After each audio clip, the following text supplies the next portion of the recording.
She thought she could silence a student by shaming her in front of an entire class.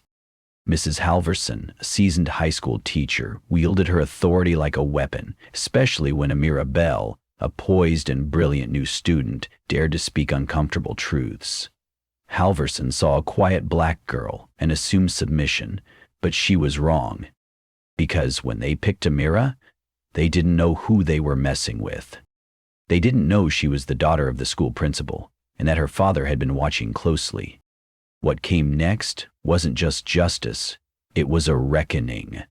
A reckoning that exposed not only one teacher's prejudice, but the silent complicity of an entire institution. Before we go any further, comment where in the world you're watching from, and make sure to subscribe, because the story you're about to hear isn't just about one student, it's about all of us. Sunlight spilled through the narrow classroom windows that morning, stretching across empty desks and silent notebooks. The bell rang. Amira walked in, and the balance of power, quietly, irrevocably, began to shift. The late bell rang, sharp and final, as students settled into their usual hum of chairs scraping and whispered greetings. In room 27, the air held the tight stillness of a place long used to walking on eggshells. At the front stood Mrs. Halverson, a woman whose presence commanded silence, not from admiration, but fear. Her eyes scanned the room like a hawk circling prey, and the way her lips barely moved when she spoke made everything she said feel like a warning. Then the door opened. A girl stepped in, tall and poised, her deep brown eyes scanning the unfamiliar faces before her. She moved with the kind of quiet composure that made some kids sit up straighter, unsure why. Her name was Amira Bell, and she was new to Charleston Central High, a transfer student just 2 weeks into the semester. A leather-bound notebook clutched to her chest, she nodded politely before choosing a seat at the far edge of the room. Mrs. Halverson's mouth tightened, as if she had tasted something bitter. "Class," she announced with exaggerated cheer, "we have a new scholar in our midst. Let's hope Ms. Bell can keep up with our pace." Her tone landed like ice on Amira's shoulders. Some students giggled, others just turned away, already knowing how this dance went. The teacher's tone wasn't curiosity, it was challenge, veiled in civility. And Amira, used to reading people quickly, understood what wasn't being said. She met Mrs. Halverson's gaze, calm but unblinking. In that moment, a silent current passed between them, one that had nothing to do with literature or lesson plans. There was a history in that gaze, a judgment already passed. Amira didn't flinch. Can you remember a time when someone decided who you were before you had the chance to show them? The room exhaled its usual noise, but a storm was gathering beneath the surface. Amira had not come to be small, though the space would try to make her shrink. And Mrs. Halverson? She had no idea who she had just dared to test. Some stories begin with a loud bang. Others begin in silence, tense, loaded, and about to explode. By the end of her first week, Amira had learned more about Mrs. Halverson than anything in the syllabus. It wasn't in what the teacher said, at least not directly. It was in the way her eyes skipped over Amira's raised hand during discussions, the way she praised other students for mediocre thoughts while bristling at Amira's articulate answers. It was the silence that followed every time Amira spoke, as though her words carried a weight the room wasn't ready to bear. On Monday they began discussing To Kill a Mockingbird, a story Amira had read twice, a story that felt like a mirror in places. When Mrs. Halverson asked about the novel's themes, Amira lifted her hand, calm and confident. "Yes, Miss Bell," the teacher said, her smile thin, her tone dripping with polite restraint. "Do share your insights." Amira's voice rang clear. "I believe the novel exposes how justice fails when people are blinded by prejudice. It's about more than one trial. It's about systems." Before she could finish, Mrs. Halverson interrupted. "Let's not inject modern politics into classic literature, shall we?" Her voice was loud enough for the room to hear, her smile still fixed but hollow. A ripple moved through the class, half smirks, half discomfort. Amira's fingers tightened around her pen. "Why is it that truth, when spoken by the wrong person, becomes offensive. She said nothing more that day, but her silence was not surrender, it was strategy. The next day, Mrs. Halverson began nitpicking Amira's posture, her tone, even the way she held her pen. "This isn't a cafe, Miss Bell. Sit up, speak properly." The words were dressed as instruction, but wore the scent of something sourer. Other students began to notice. A few looked away, one or two whispered and laughed. Some avoided Amira's eyes entirely, as if witnessing injustice might make them responsible. But Amira held her ground. Each word she spoke, each note she took, became an act of quiet rebellion.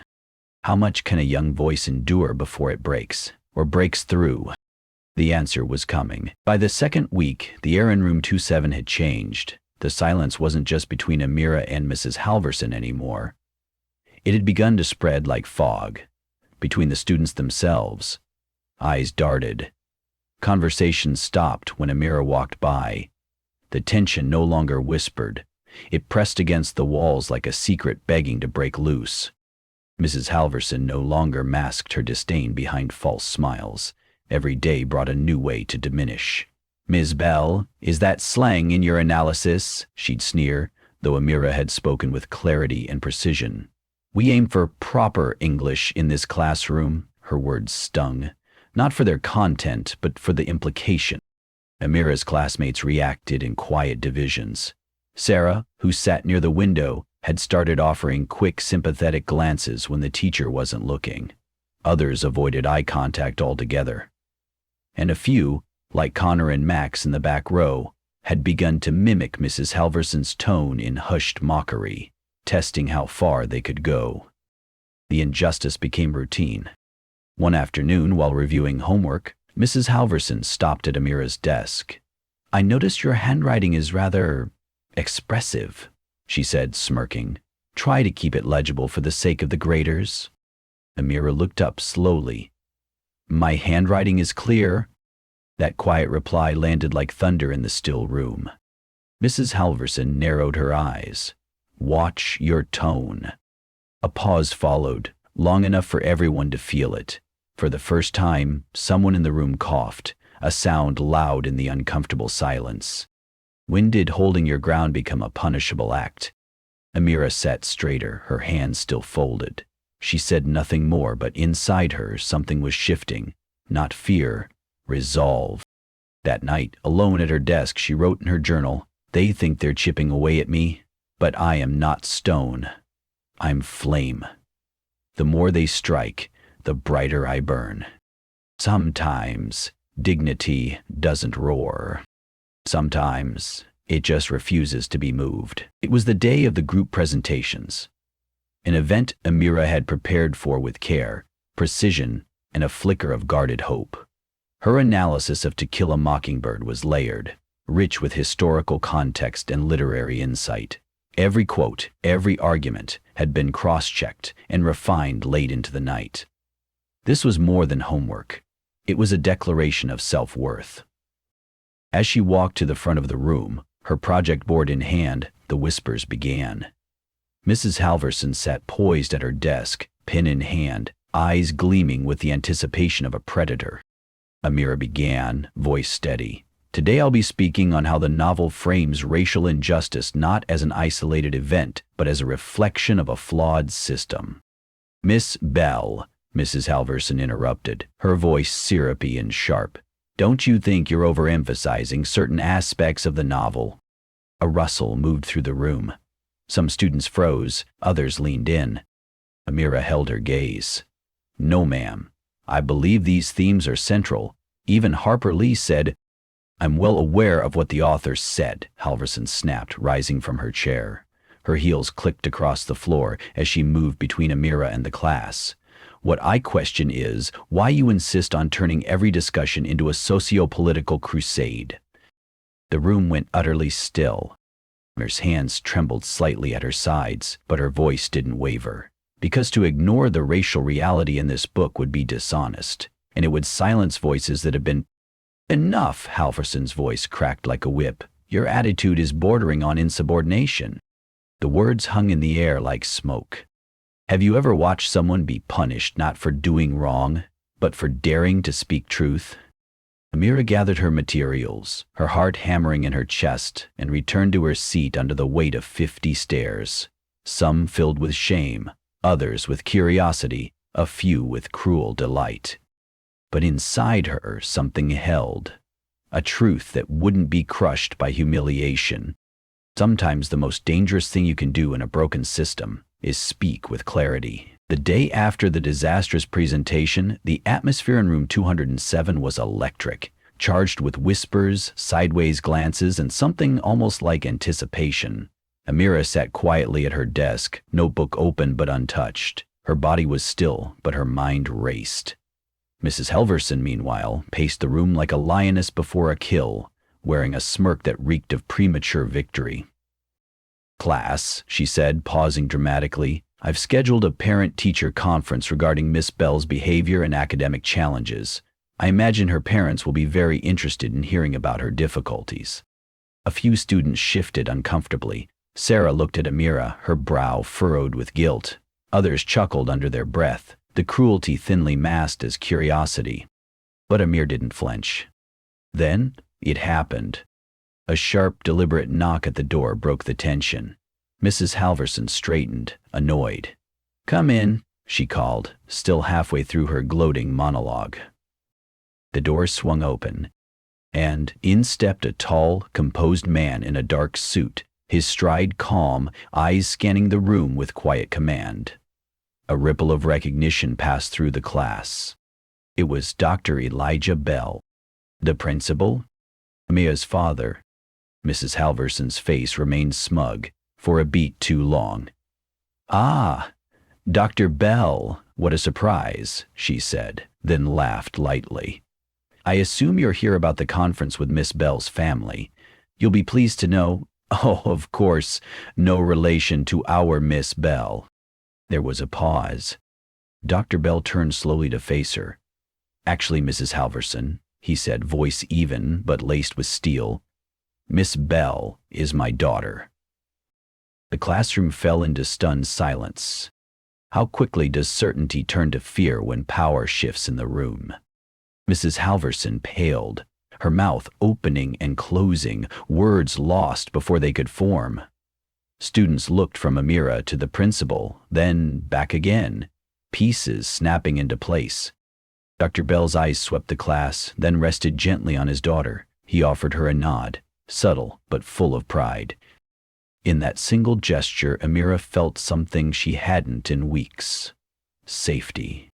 And just outside the door, Justice waited to be called in. The conference room smelled of old paper and unease.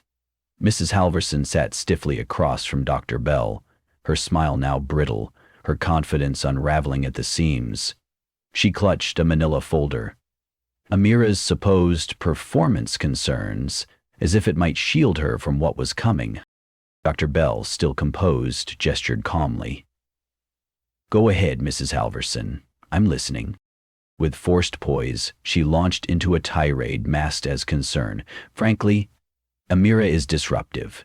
She constantly injects personal viewpoints into literary discussions, refuses to respect classroom boundaries, and undermines authority. Her interpretations are narrow, politicized." Dr. Bell's expression remained neutral, but his silence carved its own kind of pressure. "And her background?" she continued, her voice tightening. "Well, it's evident she may not have received the kind of academic foundation we expect here. She lacks refinement."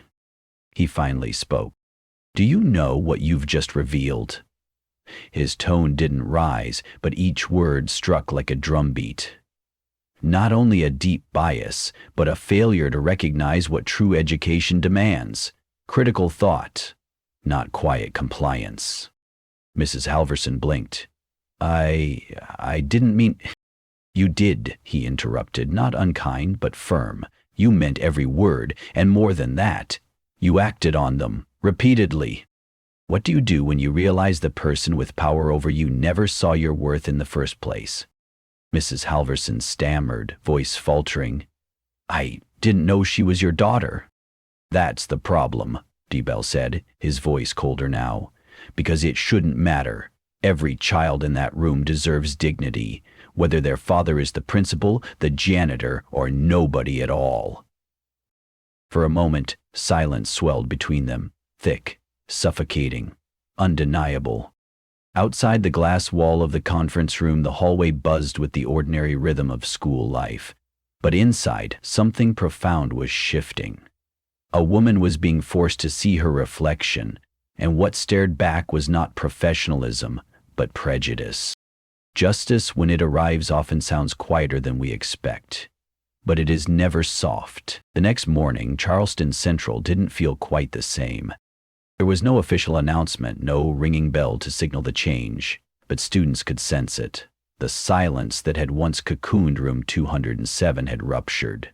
Whispers turned into conversations. Eyes that once averted now sought Amira's with a kind of cautious respect. Mrs. Halverson was gone. Her classroom, once a place of tight jaws and quiet dread, was now led by a soft-spoken substitute named Mr. Avery. He didn't say much on his first day, but when he saw Amira walk in, he offered a slow nod. It wasn't just acknowledgement, it was welcome. Amira took her usual seat. To her surprise, Sarah, once hesitant, always quiet, moved to sit beside her. "I should have said something," she whispered, her voice thick. "I knew what was happening. I just didn't know how to speak without becoming a target too." Amira looked at her, eyes softening. "You're speaking now," she said. And sometimes, that's where change begins. At lunch, things were different too. A small group formed around Amira's students, asking questions, not out of scrutiny, but curiosity. What could they do to make things better? How could the school become a space where voices like hers weren't just tolerated, but valued? Ideas flowed. A diversity council, mentorship programs, curriculum review. One student even suggested a storytelling series where marginalized students could share their lived experiences aloud. And all the while, Amira listened, her heart beating with something she hadn't felt in weeks. Possibility. Can a single moment of truth ripple out far enough to reach others still sitting in silence? As she left the cafeteria that day, she walked past the empty faculty lot. Mrs. Halverson's parking space sat vacant, faded yellow lines framing absence. But what Amira felt wasn't triumph. It was responsibility. Because once you break a silence, others begin to hear their own voices more clearly. And that, maybe more than justice, is how change truly begins. A week had passed since the confrontation, but its echoes hadn't faded. They had deepened, not into gossip, but into growth. In the front office, Mrs. Halverson's nameplate had been removed, her desk cleared. The district had launched a full review of disciplinary policies and classroom conduct. What once simmered in silence now sat openly in committee meetings and student assemblies. Amira stood quietly outside the library doors, waiting to speak at the school's first Diversity and Inclusion Forum. A panel of students, including her, had been asked to share their experiences, not for spectacle, but for truth. When it was her turn, she stepped forward. Her voice, soft but unwavering, carried across the auditorium. This isn't just about one teacher or one classroom, it's about all the ways we are taught, sometimes without words, that some voices don't belong. I spoke up not because I wasn't afraid, but because silence became heavier than fear. A beat of silence followed. Then, applause, not explosive, but sustained, grounded, the kind of applause that says, "We see you now." Later, as she walked down the hall beside her father, Dr. Bell placed a hand on her shoulder. "You know, Amira, what you did doesn't just change things for yourself." She nodded. "I know. I just hope it reaches others who don't have someone walking through that door for them. Because the truth is, most don't." How many students still sit in classrooms right now, their hands raised, their truths dismissed? Outside, the air was crisp, the afternoon sun casting long shadows over the front steps. Amira paused there, staring out across the schoolyard.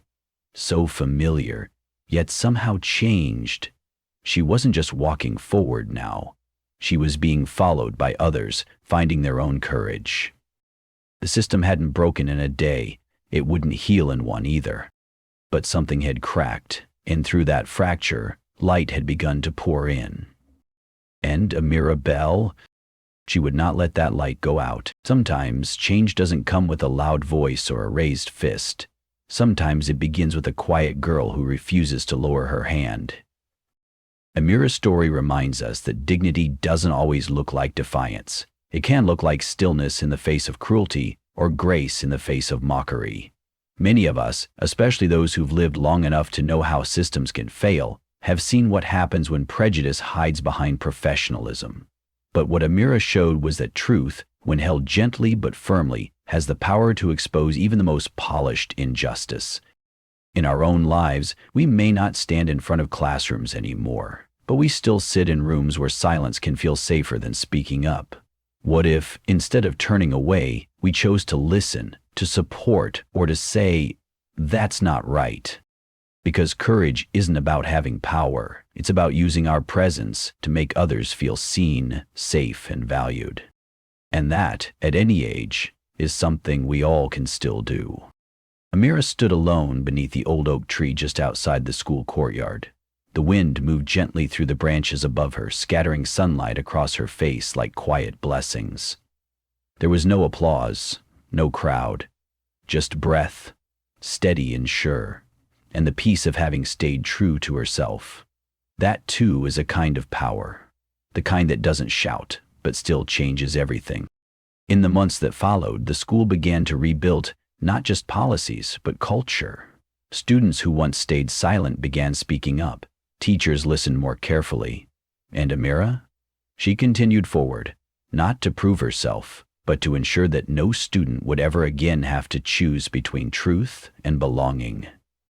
If this story stayed with you, share it. Subscribe to Echoes of Racism so these voices don't fade into silence.